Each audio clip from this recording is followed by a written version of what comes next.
My name is Kirsty Boyd. I'm Reader in Palliative Care at the University of Edinburgh. This presentation is about how we can use a 6-step framework called Redmap to guide discussions with individuals and their families about planning, treatment and care. Redmap was first developed with clinicians working in Scotland. Since 2020, Redmap has been updated and is used by doctors and other health and care professionals in all care settings across the UK and internationally.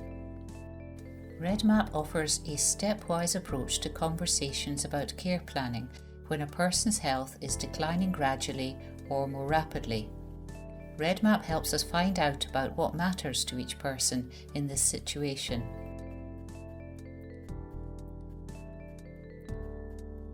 The order of the Redmap steps is important, and the suggested language is in line with evidence-based approaches to people-centred discussions. Let's look at the Redmap steps in more detail.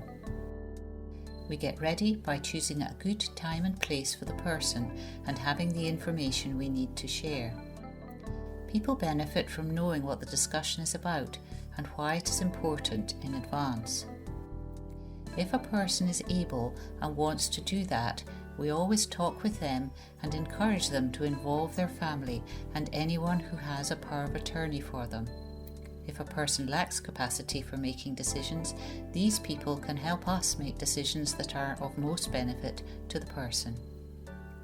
We need to have a good idea of what people know already and expect to happen. They may have questions or something important to say.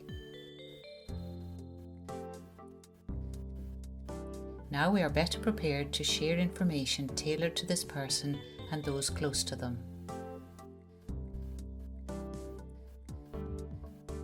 Asking people to tell us what's important to them comes after they have a reasonable understanding of their current situation and what might happen.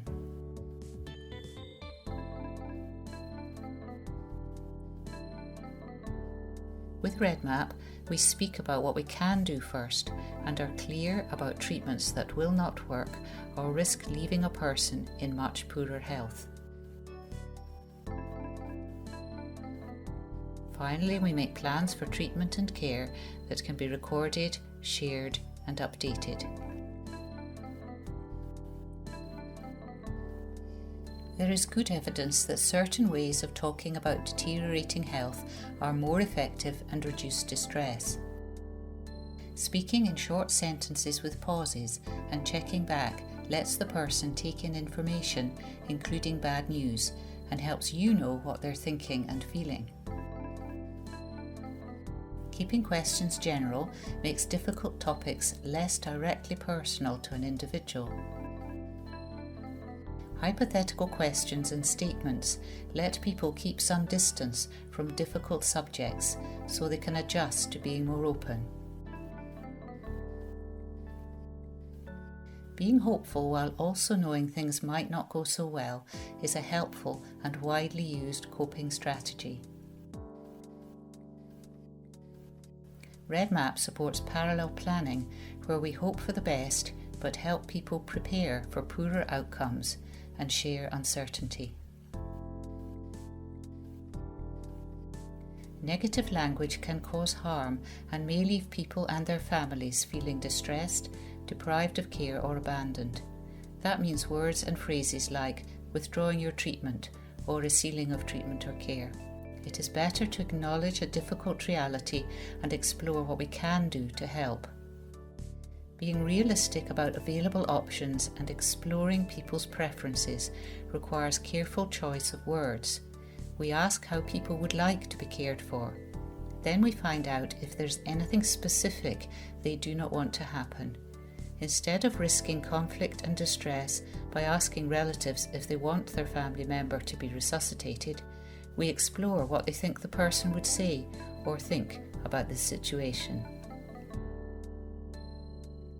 Suggested phrases in the Redmap guides are adapted to the person or family, place of care and context of the discussion.